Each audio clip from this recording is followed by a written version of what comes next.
and about our organisation. We also collect research, and I think where we find ourselves at the moment is in a very sweet spot. Recently, our findings were that 80% of regulators in our latest survey indicated that they had onboarded a RegTech or a supervisory technology solution in the last 12 months. And what is significant about that is that most regulators have in their mandate to support consumer protection. And then when we sent the same survey to financial institutions, the feedback was also loud and clear. They are very, very focused on their customers. And so what we're seeing here is this very sweet intersection between customers and supporting consumers and protection of those consumers. So it's with that backdrop, and if anybody's interested at about 11, I think I'm giving a download in more detail of that research, that I'm delighted to have this fantastic panel today. And the panel is so highly complementary. So thank you to FinTech Global for giving me this stellar group, and I would like to invite them now to the stage. Indeed, a pioneer of RegTech, Ian Hollowbread from ING. If I could ask you to join us, Ian, thank you. Chris Lindy from the National Australia Bank, who's the Group Chief Compliance Officer. Thank you, Chris. Colin Ngan, from the Chief Compliance Officer from Klarna. Thank you, Colin. And last but certainly not least, Marilee Anderson, Chief Compliance Officer UK and Europe for William Blair. We are hoping to unpack what's in their roadmap, and hopefully we can leave you today with a well-engineered freeway. Thanks very much.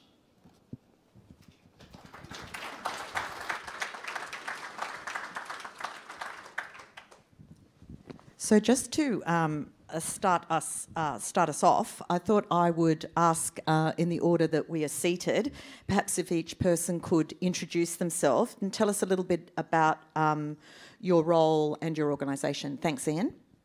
Yeah, hi everyone.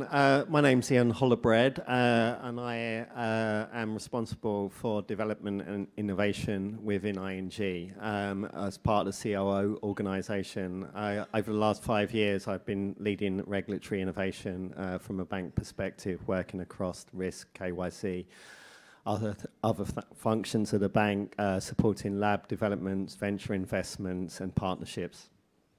Thanks, Ian. Chris? Good morning, everyone. I am the Group Chief Compliance Officer and Conduct Officer, held a previous role of MLRO at NAB.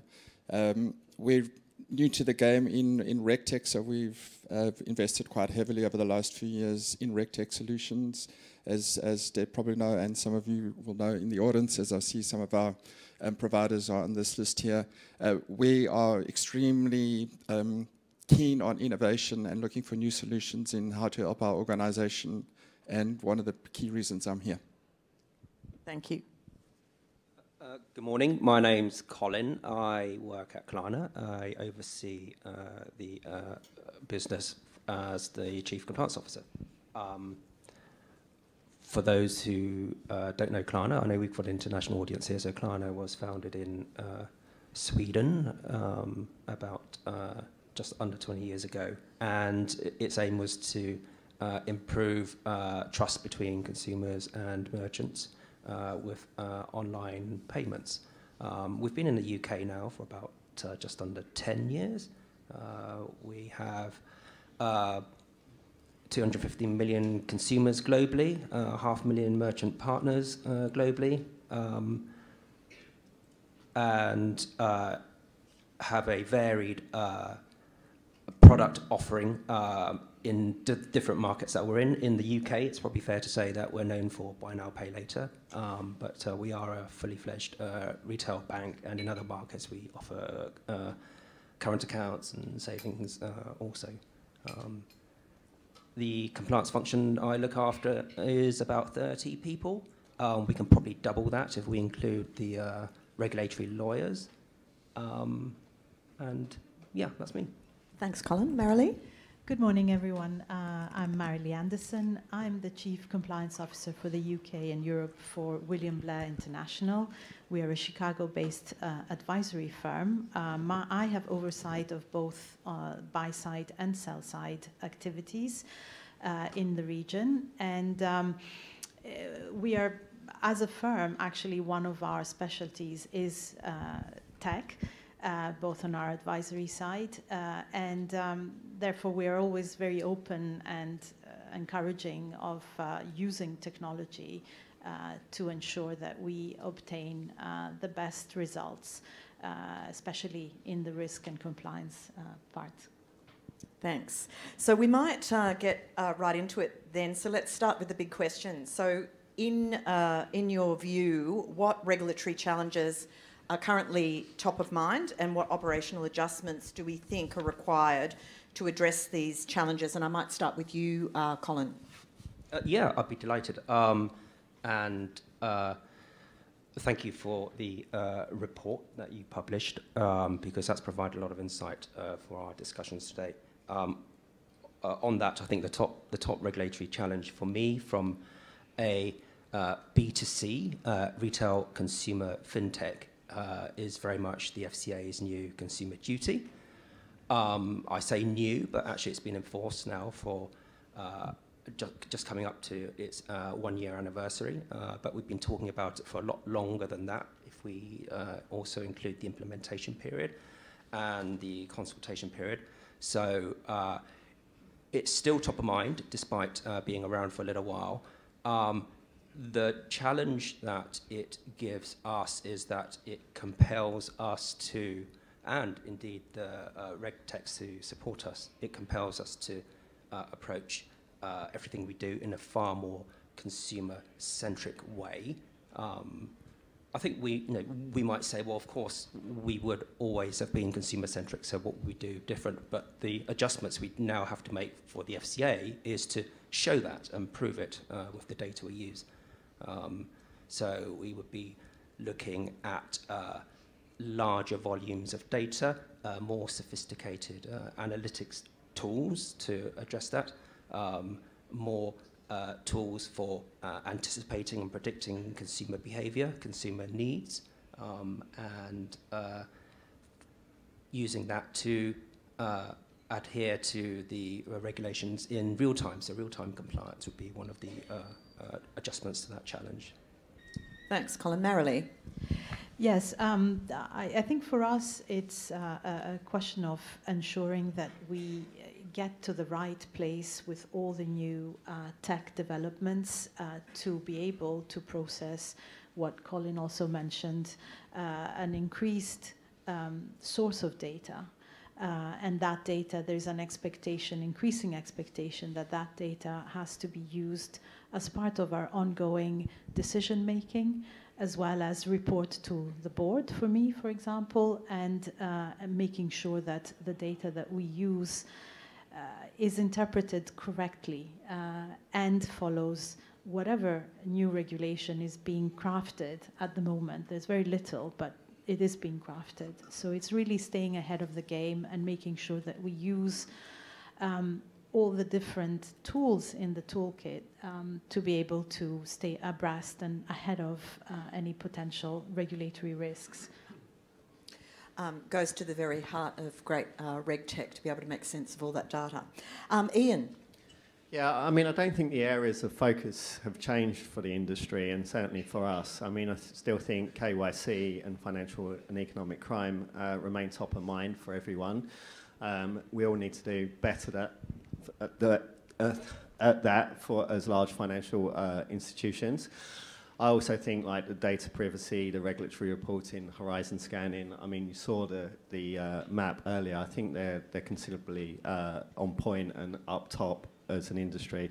I think one of the challenges that we all face is how do we onboard RegTechs and really make them work and integrate within the organisations. And I'm sure many of you are asking that question in the audience today. Thanks. Chris?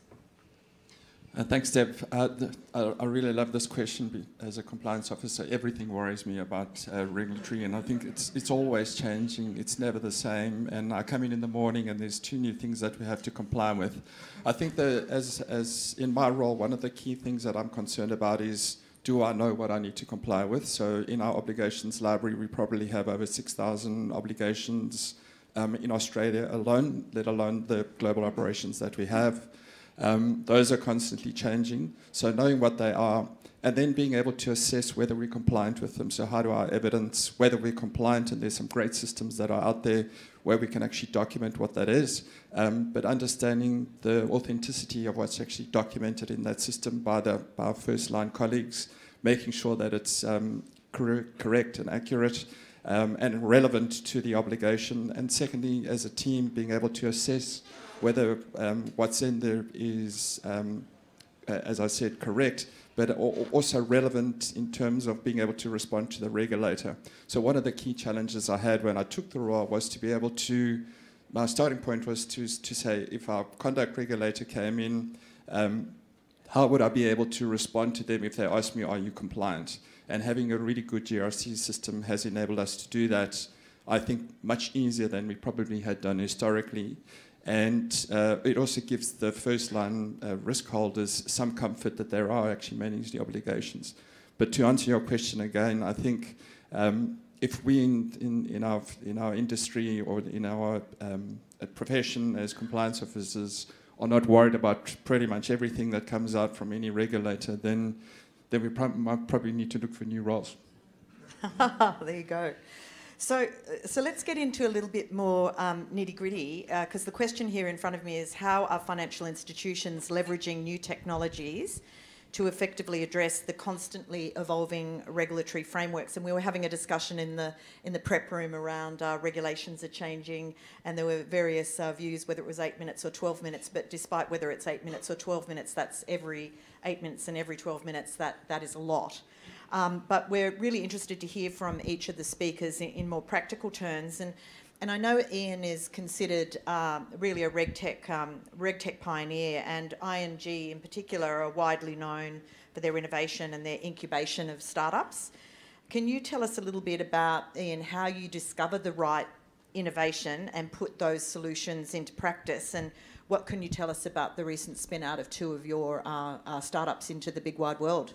Yeah, thanks. So we've got a very structured process around how we work with compliance, risk, and KYC and other areas of the bank. So we do very much a deep market discovery based on problems that the bank is facing, and we reach out to organisations such as RegTech Global, such as the RTA, many different organisations in the world alongside venture capitalists alongside other peer banks. So we have a really deep understanding of what is going on in the market. Once we know what's going on in the market, we really work with the compliance and the risk officers to understand their pain points and their problems, and we try and match those solutions to meet those problems. And then we go through an experimentation phase, probably many of you POCs, sandbox environments, to get some level of testing that the solutions will work and add value towards the institution. And if that is successful, we work with the businesses, with the technology organisations, with the architects, with the risk functions to try and work on onboarding those solutions and establishing a partnership. Now that's not easy, and I'm sure many of you in the room have had experience onboarding in large financial institutions. And I don't think there's a silver bullet, and I think it is becoming even harder to onboard those institutions. But we've had a lot of success where we've been able to make those solutions enterprise grade, and what we're working to do now is interoperate them with the larger GRC platforms or the KYC platforms to achieve scalable tech and ops, which is part of our ambitions. And a couple of examples of that we've done. Last year, we sold an internal solution called Spark to a RegTech called Correlytics, which enabled them to go deeper across the value chain. And this year, we sold 2 KYC assets, one in policy and one in client outreach, which is being used by many of our customers today. to encompass corporation, which again allows a deeper level of maturity for the ecosystem and solves not just point problems but multi-point problems. Yeah, thanks, Ian. Colin, if we look at the long history of financial services and the evolution of the new concept of, you just mentioned, buy now, pay later, how has your approach to RegTech differed than, say, a more traditional bank or financial services firm? Has this allowed you to be digital from day one? Yeah, thanks, Deborah. Yeah, so I think two interesting points there. The first is that, more of a side note, I'd probably suggest that buy now, pay later isn't a new concept. It's been around for a while.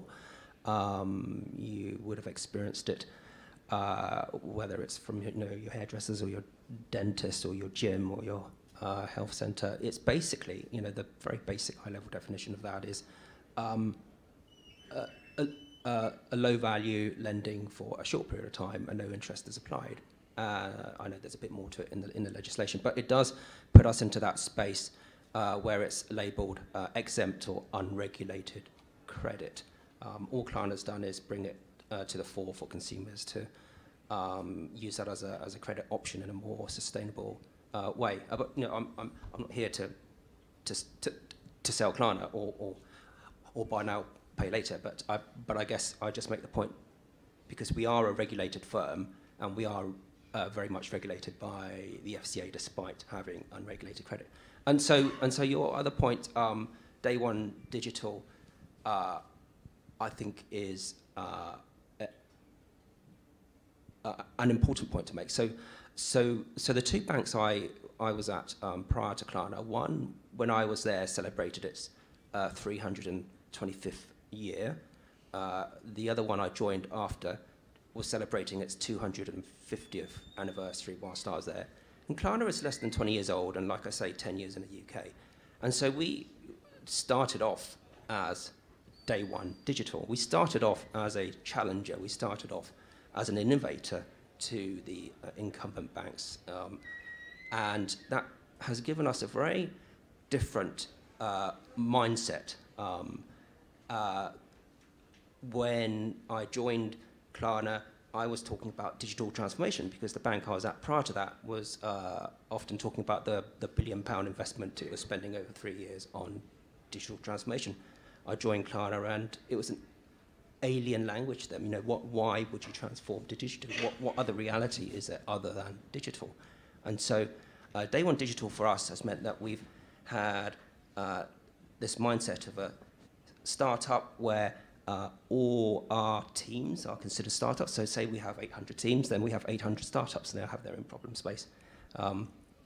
It means that we have that mentality of engineers or architects baked into the very fabric of our organisation. I think it was on Tuesday we had a press release where we said that 90% of Klarna staff are using AI on a daily basis. And that's how we operate in a day one digital organisation. I think what that then means is that we have been less dependent on external technology or external RegTech, and it's meant that we've had more opportunities because of the way we operate and that kind of mentality to develop more bespoke technology internally that suits our needs. Yeah. Can I ask a question there? Does that, obviously there's a lot of movement with people we discussed earlier within Klarna.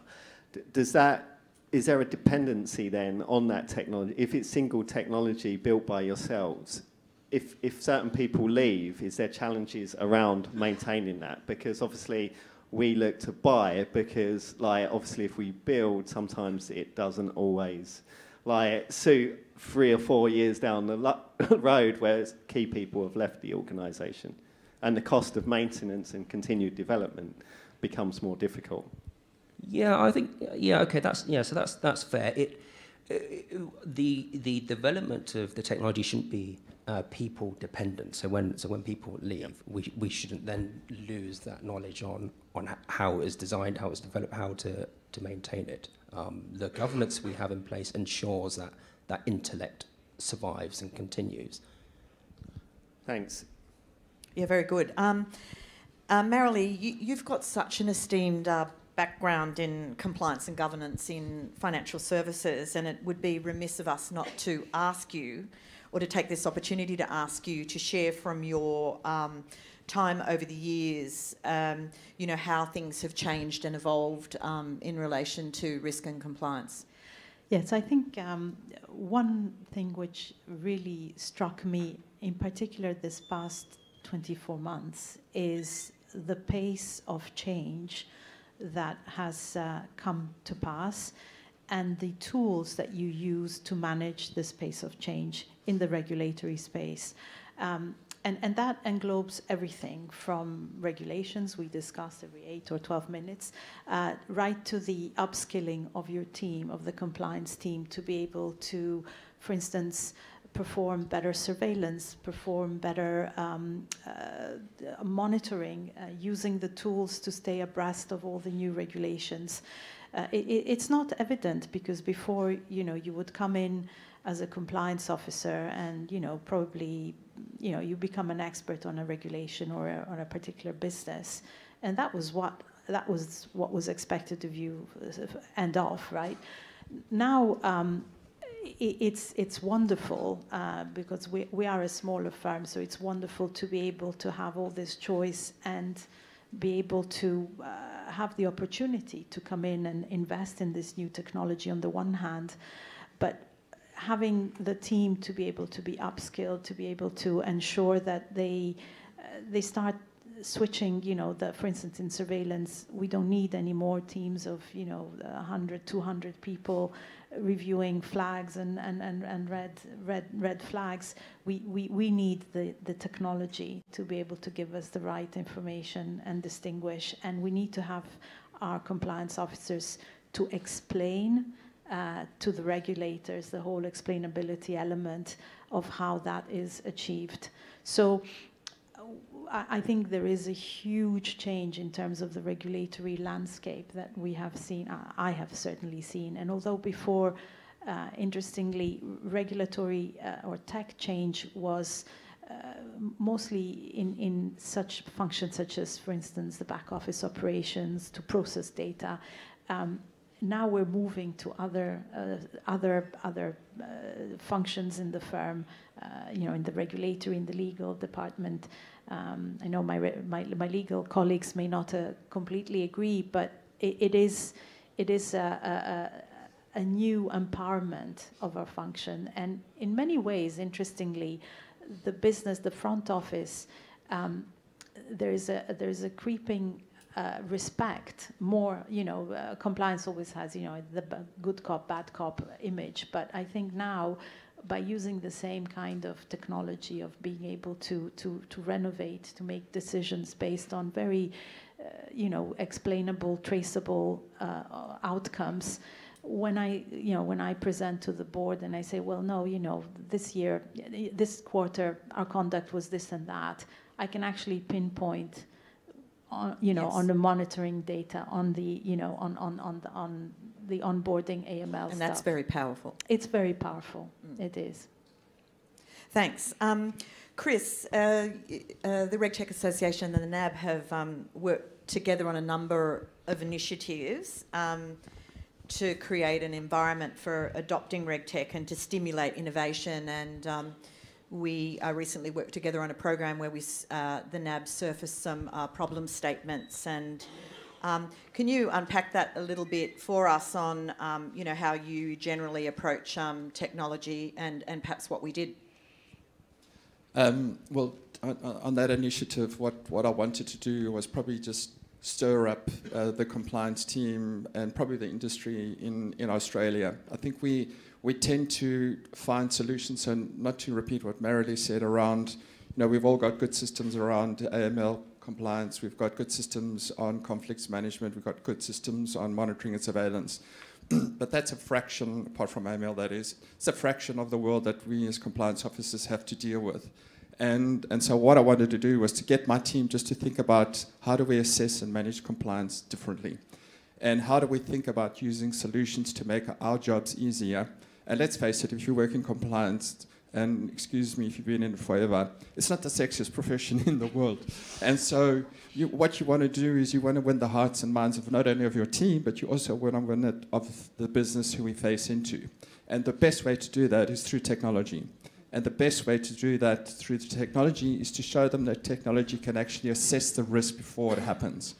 So we're now in a very, very interesting place in compliance and in this industry, where we have the ability and certainly the tools to be much more predictive in assessing compliance. We've always tended to be behind the 8 ball, and something has occurred, and we've found out about it after it's impacted a number of customers.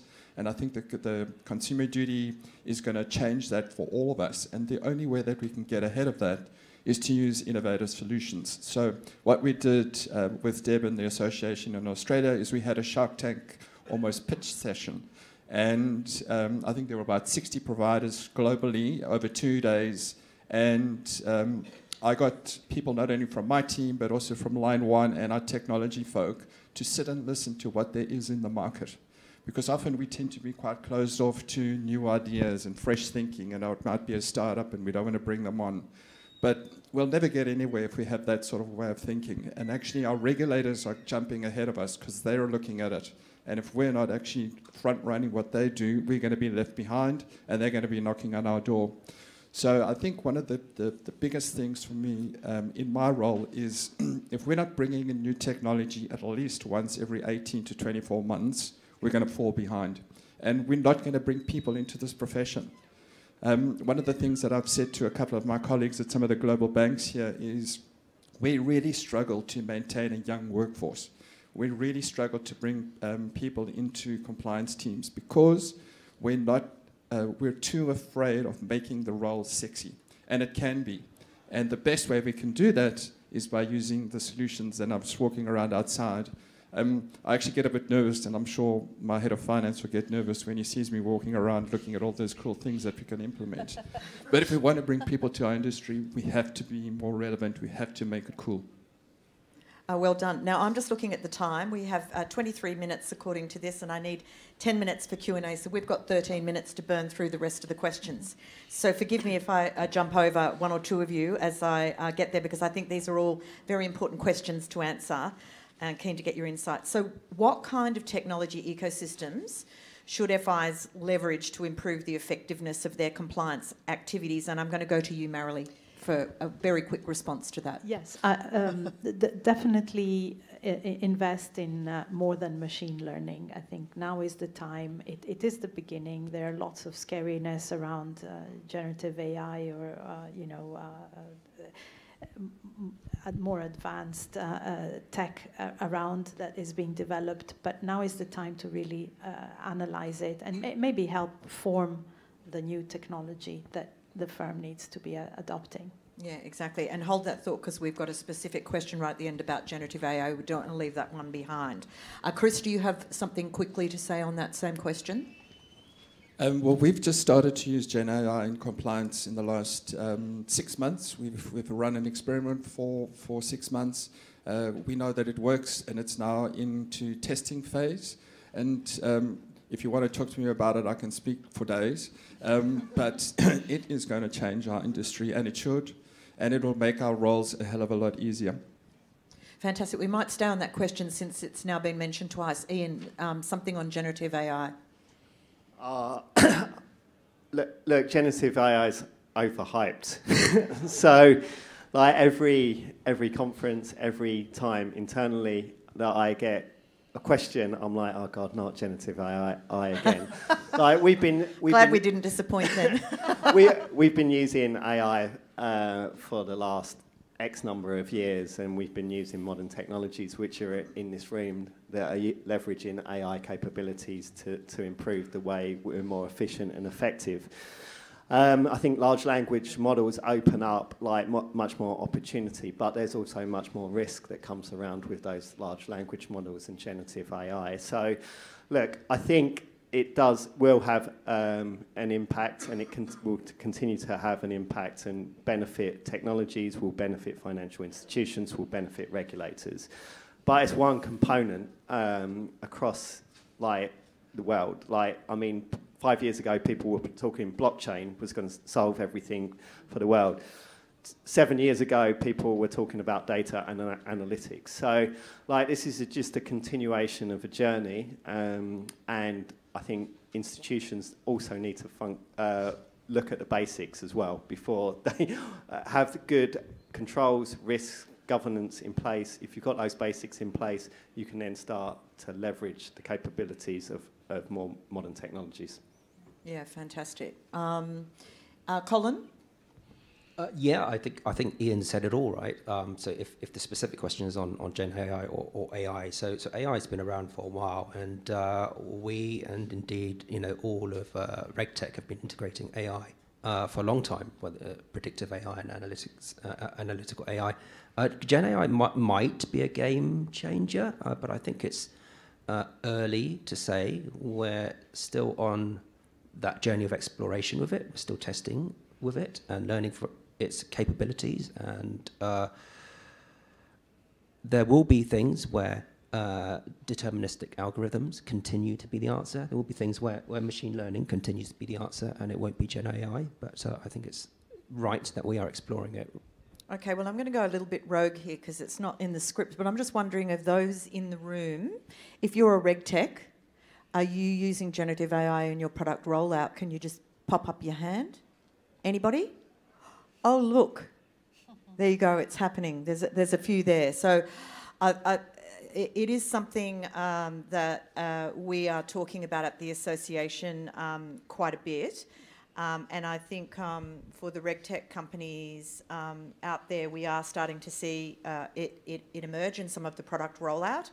And it may indeed, for some of the RegTech companies in our universe, actually disrupt them. So I think it is something that we should definitely keep a very close eye on over the next little while. I'm happy to say that we probably answered some of these questions in some of what you offered me. So I might go to some of the additional questions that we had. And one of these was for you, Colin. With Klarna and its digital lens, have you come across any good examples of RegTech use?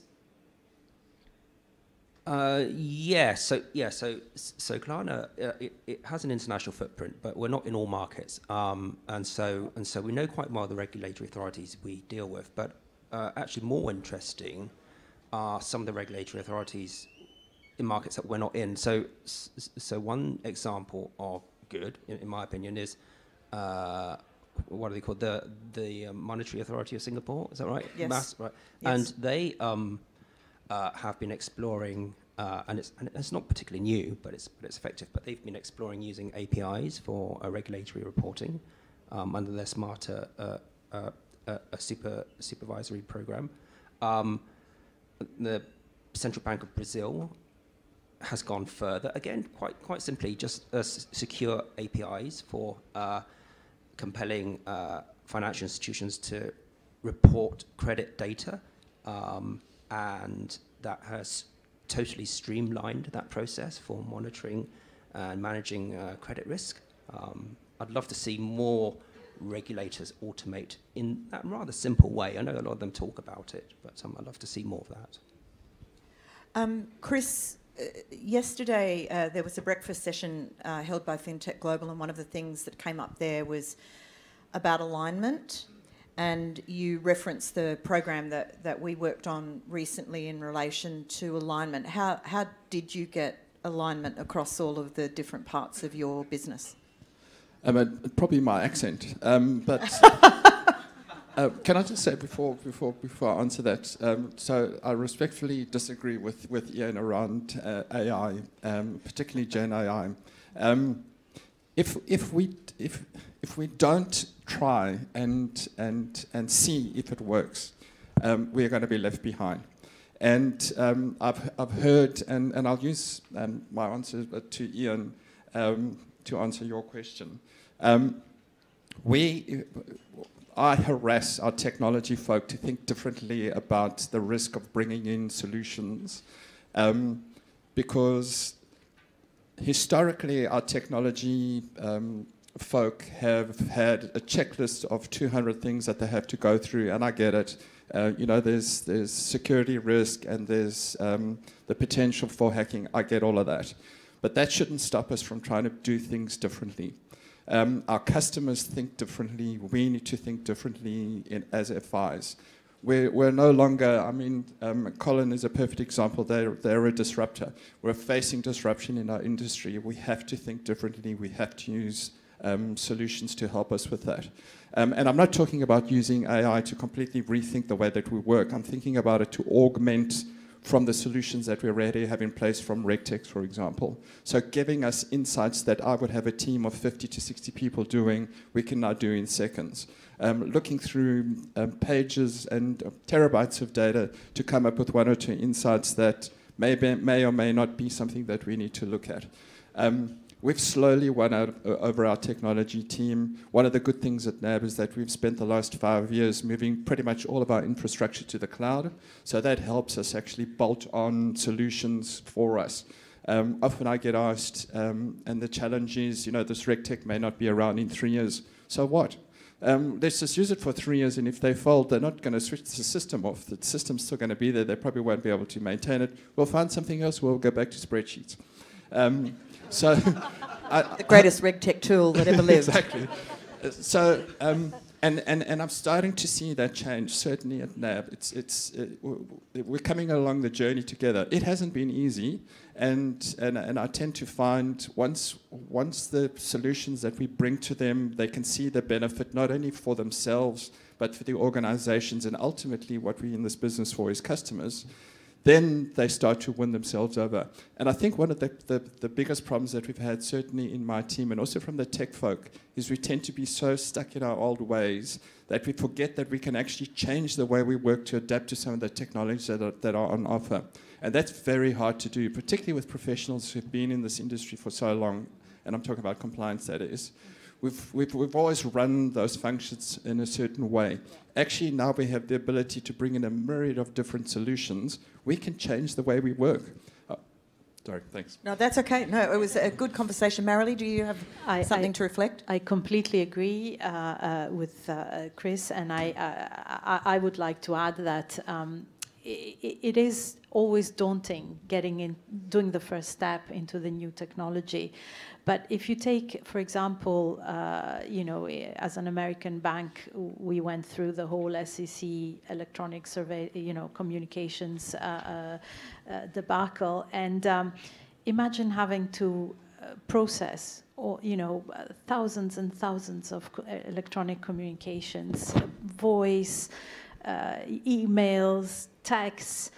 How can you do it without using new technology? It's absolutely an imperative. So we need to grow up and stay apace with the new world that we're living in, and compliance is not an exception. Yeah.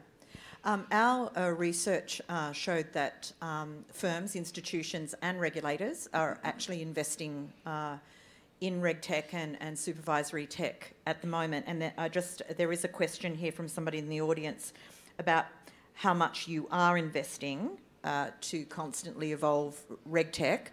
Can I throw that one to you, Ian? Yeah, I mean, we've invested a lot in regulatory technologies, but before I answer that question, I'm going to go back to Chris. Look, okay. I actually love AI, and actually we were one of the pioneers to test AI with the FCA and your peer bank, Commonwealth Bank of Australia, on using machine learning and AI to digitalise regulatory obligations. So actually it's just overhyped so at the moment. So I'm a big buyer of regulatory AI. Yeah, we're investing a lot in new technologies. I think we will always continue to invest a lot. And over the past few years, obviously, we've had our venture fund, which we've pushed where we've been using the technologies investment. So it actually allows longevity, and we actually work with the technologies to continue to put money into them to make them the leaders of the market, which can be adopted at the market. I think there needs to be more investment, certainly coming from institutions supporting these types of technologies to really make them scale globally. And I think actually over the last year, I think banks have taken a step back on their innovation activities, probably because they're not seeing the results that they expected to see. And it's a long time, it takes a long time, and it's a long journey. And I've been doing this 6 years, and I've been fairly consistent in what we do, which has led to significant results. But actually, there's a lot of impatience around seeing the results and benefits of new technologies across our industry today. So it takes patience, and I think there needs to be a clearer set of pathways for technologies to be adopted in the industry. And I've been talking about that for the last couple of years, and there's not really been much movement. Oh, great. There's another question on here. What can RegTech do to make the buying process as easy as possible for financial institutions? I think that also needs to be flipped around too. What can financial institutions do to make it easier as well? Because often it's their very onerous procurement programs that actually prevent great innovation from happening. So is there anybody on my panel that wants to take on the what we called the other day in our session the elephant in the room, and that is procurement? I mean, speaking for a smaller firm than my esteemed colleagues here on the panel, there are certain types of difficulties. There is an element of having to run through existing contracts. So you are engaged with a particular procurement until the end of the contract. There is also the element of getting to the UAT stage once you do decide on a particular provider. And then the third element is a lot of new providers overpromise, and actually there is an increasing fear certainly from senior management of getting the wrong provider and finding yourself in the middle of a solution that actually is not fit for your company after months and months of testing and so forth, that has cost much more than what they've initially pitched for. So I think my advice to the procurement, to the providers is be truthful, make sure that you absolutely adapt your solution if it's adaptable to the client. And